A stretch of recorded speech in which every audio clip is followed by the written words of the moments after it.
Muslim, innit? Alhamdulillah. Muslim, raised Muslim. What country you from? Nigeria? Sierra Leone. Sierra Leone, mashallah. Obviously, I've been born Muslim my whole life. Family not practicing. Yeah. Obviously, recently I've been trying to practicing. practice. There's something I can't really get around. Like, I've been asking people for answers, but I ain't been getting satisfactory answers. Okay, where is that? No, obviously, you know the Prophet Sallallahu Alaihi Wasallam. Yeah. You see how, obviously, in Surah Furqan, ayah 1, like, Tabaraka alladhi nazzala al-Furqan, we revealed the Furqan as that's the criteria between good and evil. Yeah. So the Prophet Sallallahu Alaihi Wasallam, the way he's lived his life, obviously he's lived his life amazing. Like, I love him, innit? But there's certain, like, for example, you know the marriage of Aisha. I knew you were going to mention marriage of Aisha. Yeah. Well, you know how it is. Yeah. Why would Allah allow that if that doesn't apply in today's day and age? Who said doesn't apply today? Who said does that? Clearly. Are you from Africa? Remember, in Africa, because what's happened, akhi? You're born in this country. Yeah. You raised this country. Yeah. Not just you. Every person will be influenced by the environment. Us, because I grew up in this country. I came to this country when I was 15, 16. Yeah. You see, what's happened? You get influenced by the environment. So what happened? You think the whole world must follow the culture that I've been raised upon. If you go back, not forget Africa, Caribbean, St. Lucia, Jamaica, those countries, the age of marriage is lower too. You see, so what Islamic teaches us, because remember, Islam doesn't have a set age of marriage. But no doubt, Prophet Muhammad said, do not harm yourself and do not harm others. Because Islam is a perfect way of life for all the times. So some societies, they function according to they have their own way of living. You understand? So now they look at what is the best age of marriage for the girl. You understand? Did you know that children's marriage is widespread in America more than any country in the world? Did you know that? You don't know that, of course. You know why? Yes, subhanAllah, they think Yemen. No, it's not Yemen. America, the most leading country for children's marriage is America. Yes, America, they're known to. So the point here is. The Prophet ﷺ, he's the best of examples, though. You're mentioning like day-to-day people like me and you. We're talking about the Prophet ﷺ, like. Yeah, so he'd be example for someone that live in an area or a country when they have a marriage, they get married when the girl can get married at the age of 9 or 10 or something. That you cannot grasp in this country. Because why? You used to, a girl, she's 8 and 7, she has to go nursery, she has to go, there are some countries that doesn't work like that. Like I mentioned, when I was in Algeria, I was 11 years old. I had my own business. 11 years old. I used to sell stuff in markets. My neighbor was 9 years old. If you see that 9 years old, you think my man is 20 years. The way he interacts with people, even alhamdulillah, you understand? I used to wake up 4 o'clock in the morning, go to the market, get stuff to go to the market and sell them. You understand? So the children, because even the way they define children maturity, it differs, it varies. No, I know people back in the day, they used to work a lot younger. No, back in the day, bro, in our time, bro, I'm telling you. Yeah, even now, Allah, have you been Africa? No, never. That's why I'm saying you're too British, brother. You too much fish and chips.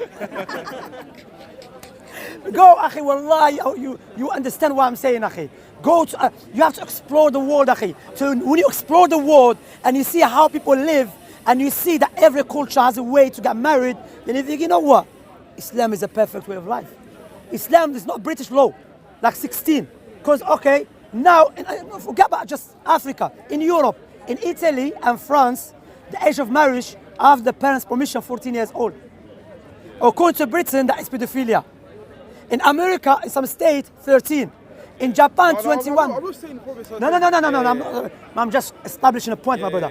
My point here is that it shows you there is not universal criteria for what is age of marriage. You understand, akhi? So, for example, back home, if you reach, I don't know about now, but when I was back home, when I was young, when a girl reached the age of 22, 23, they say she's old. Because they get married younger. You understand? In some tribes in Africa, same thing. So alhamdulillah, Prophet will be an example for those people. Prophet got married to Aisha, not to Aisha, to Khadija. She was 40 years old. And he was 25. In some tribes, in some countries, that's what the man wants. He wants to get married to someone older. So Prophet he will be in his example. In some people, they want to get married to someone the same age. And Nabi alayhi got married to Sauda, she was 50 years old. And he was 50. Do you understand? And alhamdulillah, the marriage was something which is universal. Imam Shafi'i said, I was in Yemen and I found a woman, she was a grandmother at the age of 20. Yeah, and you know the youngest grandmother, it was from Africa, from Nigeria, she was 18. She got married when she was 8, then her daughter got married when she was 8. Yeah, wallahi, because what you have to understand, akhi, back in those days, even some countries now, they don't have this nursery, primary school, secondary school, college, university, then she has to go to work. By the time she knows that she's dead now, no marriage, no children. How many men and women dying without families? You know, Islam teaches you to get, and very, you know, to get married young is very good. You know what? Protect us from fornication. Here, it's no problem to have fornication with the girl, she's 14, and there's no problem to get pregnant. She will not be put in prison. It's not crime for her. Even 13, but to get married now is a crime. So to get pregnant is okay. But to get married is, I don't understand how. You understand? Okay, British law, they have their own country, their own law. How do I respect the law? Because like I said, in Islam, there is no set age of marriage. It's open as long there is no harm. You don't harm each other. Also, it's not you go marry any woman. It has to be under the government and under the family. You see, not anyone come and just So Nabi Aisha is the best man that walked upon the face of the earth, because Prophet he will be example for people in Britain. He will be example for the people of Africa. He will be example for people of Asia. You understand? You know, even a brother was speaking to me. He said that his grandmother, she got married when she was 7. She's a big woman now, you know, and she, you know, she's still, alhamdulillah. Even this country, Richard II, he got married to Isabella from France. She was 6 years old. Yeah, we cannot grasp it, because why? We're not used to it. You understand? But when you go back at home and explore the world, and you see people live different ways, and they have their own culture, they function differently than us, then you understand why Islam comes and he doesn't not set up an age of marriage. Even child, what is a child? You know what it is? Because I ain't travelled much, so I'm just used to. That's what I'm saying. Yeah. You see, that's why Allah said, "Qul siru fil ard," travel around the earth. You know, before you pick up your bag and you can travel. Now, not anymore. Akhi. You have to have visa, passport, wait, pay £2,000. You understand? So, alhamdulillah. Do you have other questions? No, that makes sense. Alhamdulillah, that's from Allah subhanahu wa ta'ala that give us tawfiq. But alhamdulillah, akhi, when you look to Islam, akhi, look, there is a huge war against Islam, my brother. Why there is a huge war against Islam? Why not Christianity? Why not Judaism? Why not Hinduism? Because they know the only religion that is standing firm against evil people is Islam. And the evil ones, they know if we destroy Islam, we can control anyone. In the state, Christianity is dead, akhi. Churches are empty. Go church. No one's there. Everyone's hangover. Sunday, everyone was drunk yesterday. Yeah, wallah, that's the reality. We have 4 churches behind my house. Empty. No one's there. And alhamdulillah, our brothers in Maktab al-Salafiyya, they bought a church and turned it to mosque. In East London, our brothers Masjid bin Baz, they bought a church and turned it to mosque. That's why I like about this country. They care about money. Forget about if you give them money, they sell anything. You know? So alhamdulillah, because church is empty, they're not paying the rent. So they sold it to people. They're going to utilize it. You know? Huh? Tell it to mosque. Alhamdulillah, look, subhanallah. You know, when you go to mosque on Friday, what do you hear, Imam? My brothers, can you donate? We want to expand the place. When you go to church, can we give some money to build my house? So the priest takes it for his house. You know? Like, you know, for me as a Muslim, yeah, is it enough for me to say I'm a Muslim, or do I have to say like I'm a Salaf? Now, before at the time of Nabi alayhi salatu it's enough to say I'm a Muslim. Abu Bakr the same thing. But now, because the Nabi alayhi salatu wasalam, when he said my ummah will divide into 73 sects, the hadith, he said all of them deserve to be punished with the fire. All of them, except one. What did he say? He never said the one that will be saved from the fire, the Muslims. Because the other groups are the Muslims. What he defined them? He said those who I'm on today and my companions. And they are Salaf al-Salih. The hadith of Abdullah ibn Mas'ud and Imran ibn Hussein in Sahih al-Bukhari, in the Sahihain, that Nabi alayhi salatu wasallam said, the best people in my generation, and those who come after them, and those who come after them. Imran ibn Hussein, he said, لا أدري إذا ذكر بعد قرنه قرنين أو ثلاثة. He said, I cannot really remember if Nabi alayhi salatu wasallam, after he mentioned his generation, he mentioned 2 or 3. But the best generation is called Salaf al-Salih. So what is a Salafi? Salafi means I follow the Quran and the Sunnah according to the Sahaba and the Tabi'een, Atba' al-Tabi'een. That's too long to say that. So summarize it, I'm a Salafi. That's what it means. But I'm not saying get t-shirt Salafi and walk on the street.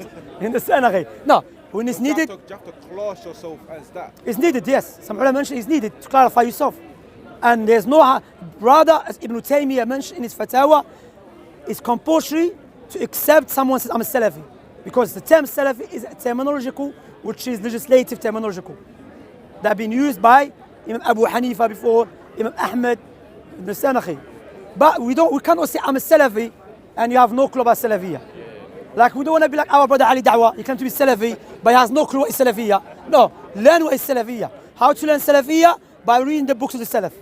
Sharh al-Sunnah, Imam al-Barbahari. Usul al-Sunnah, Imam Ahmed ibn Hanbal al-Shaybani. Alhamdulillah, we are doing a workshop in our masjid free. We don't charge people, alhamdulillah. Every Saturday and Sunday. And I'm teaching Aqidatul Raziyain. Who's the Raziyain? Abu Zur'at al-Razi wa Abu Hatim al-Razi. His son asked him, the son of Abu Hatim al-Razi, asked his father. He said, my father, the scholars that you met from Yemen and Iraq and Hijaz and Misr, what was the Aqidah? Because they're from the Salaf. And he said the Aqidah, from the Aqidah to believe Allah is above the throne, separate from His creation. Naam, the Aqidah that we don't rebel against the Muslim leaders. Do you understand? So we have to learn, akhi. Knowledge is very important. Wallahi, we see our young brothers spending hours flicking through social media, but he cannot open a book. And alhamdulillah, what Allah has given me since I was young, I love reading. Wallahi, reading, akhi, you learn. Huh? So do I as well. That, akhi, wallahi, is a ni'mah from Allah, you know. Especially this time, if Allah gave you that ni'mah of reading, utilize, akhi. Alhamdulillah, akhi, you know. Wallahi, the people ask about my library. How I started with my library, I remember like today, I was sitting down, there was one Quran, one book. I said, mashallah, I have a big library. Now I spent over 20,000. Alhamdulillah. But step by step, one book. Because why? When you have nothing to do, you sit in your library and you read the books. Wallah, it's a ni'mah, akhi.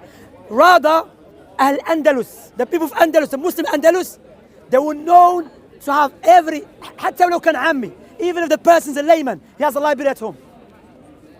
Wallahi, Andalus, Allah, you know, the civilization, Islamic civilization in Andalusia, it was different thing. It was so powerful. Even a layman, normal guy, he's not student of knowledge, he has a big library at home. Wallahi, akhi, subhanallah. That shows you, look, as a Muslim, have a library. You know, have books, read, study. You know, they said the best friend is the book. Because you benefit from it, and it does not backbite you. It's true, you benefit from the book, and if you close it, it will not backbite you, don't worry. Who said that's a good saying? Who said that? One of the ulama mentioned that. Yeah, one of the scholars. No, it's me, brother. It's me, I'm joking. It's one of the ulama mentioned that. Some scholars mentioned that. I can't remember the name. He said the best friend is a book. You benefit from it, when you close it, it will not backbite you. Wallahi. And the best book is the book of Allah, the Quran. Barakallah fikum. Is that clear, akhi? May Allah bless you all. May Allah bless you, akhi. أنا اسمي شمسي.